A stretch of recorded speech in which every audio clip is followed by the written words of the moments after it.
nakaraan po, sinasabihan ko siya huwag ka sumali dyan kasi ano mang magkagulo, nanonood lang siya kasi dati. Sabi ko, ano mang magkagulo dyan, wag mo ano kasi, hindi natin masabi yung ano, yung pangyayari na ano, may pukpukan dyan, may batuhan dyan, may ano dyan, may habulan dyan.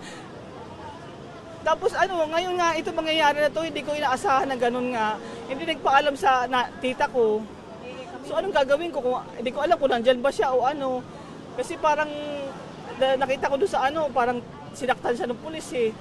Parang sinuntok tapos parang may dito sa picture ng ano, parang may bakat na sugat dito. Hindi ko alam kung ano yun eh. Nagtitinda ba talaga siya ng fishball? Hindi po. Hindi po. Kumakain siya ng fishball, kikiam. Pero hindi siya wala siyang hanap buhay, tumutulong sa akin sa pagtitinda lang. Anong tinda nyo? Mga peanut butter, biscuits. Nagpapa-order ako ng mga peanut butter, mga palaman. Ano ang naman nyo ngayon sa nangyari sa kay kuya? Sama ng loob, tapos parang nalulumo po ako, nangihina po ako. Hindi ko maintindihan eh, kagabi pa to eh. Bakit po? Hindi ko alam kung anong nangyayari sa kanya kasi ang inaalala ko kasi baka hindi pa kumain siya. Pinakain ba siya? Kung sakasakali nandyan siya, pinakain ba siya? Tapos yung gamot, iniinom niya. May iniinom siyang gamot. Ano po yun? Bakit? Pampakalma kasi may schizophrenia po siya. Parang isang uri ng sakit sa pag-iisip. Kasi na-confine po siya dati sa mental health, almost twice na. Tapos ngayon, continuous ang home medication niya. Tapos inaalala ko kasi baka hindi siya nakakainom ng gamot. Ay, hindi siya, totally kasi walang ano. So mami, may mental health problem pala siya. Anong pakiusap nyo ngayon dun sa PNP na... Kagabi pa ako nagsasabi sa kanya, may schizophrenia siya, PWD po. Ang sagot sa amin, kunin ko yung mga pangalan ng mga ano nyo, i-verify po namin, sabi ng babae. Hindi umakyat siya, inabot kami madaling araw, iintay din sa labas.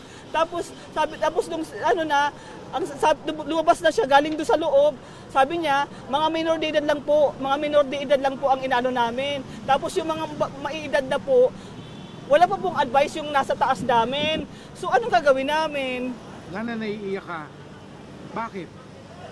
Siyempre, anak ko po yun eh. Hindi ko po alam gagawin ko. Kasi wala pa akong tulog. Eh. Umuwi ako ng madaling araw, naglalakad ako dyan. Alas na sa madaling araw, pagbalik ko. Wala akong tulong sa totoo lang sa pag-aalala. Hindi ko alam kung ano gagawin ko. Pero baby,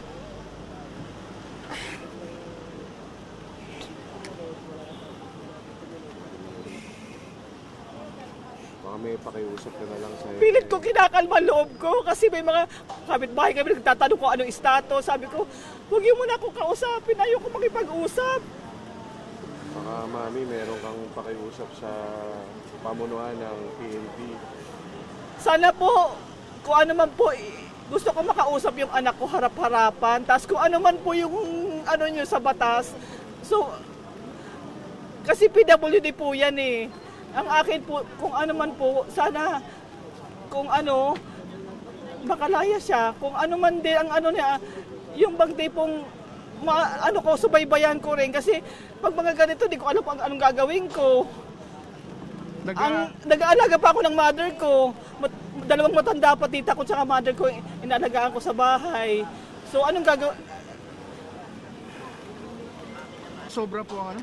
Sobrang yung ano ko, yung parang ano po ako sarili ko, yung nangihina ako, nalulumo po ako sa pangyayaring ito kasi hindi ko expected na ganun nga ang mangyari.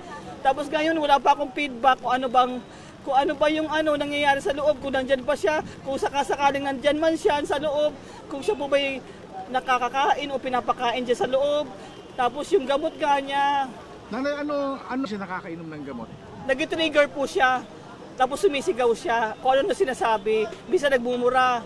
Ang inaalala ko, pag nagmura siya, nag-trigger siya, bigla siya, baka saktan siya na sa loob. Kasi siyempre, sa kamay na siya ng PNP, kung sakasakalan nandun pa siya, nasa kamay na siya ng PNP, baka hindi mapigilan yung ano ng sa loobin ng ano niya, yung mga nandiyan. Ang gusto ko lang, sana wag yung saktan eh. Kasi ano po yan eh, may kapansanan.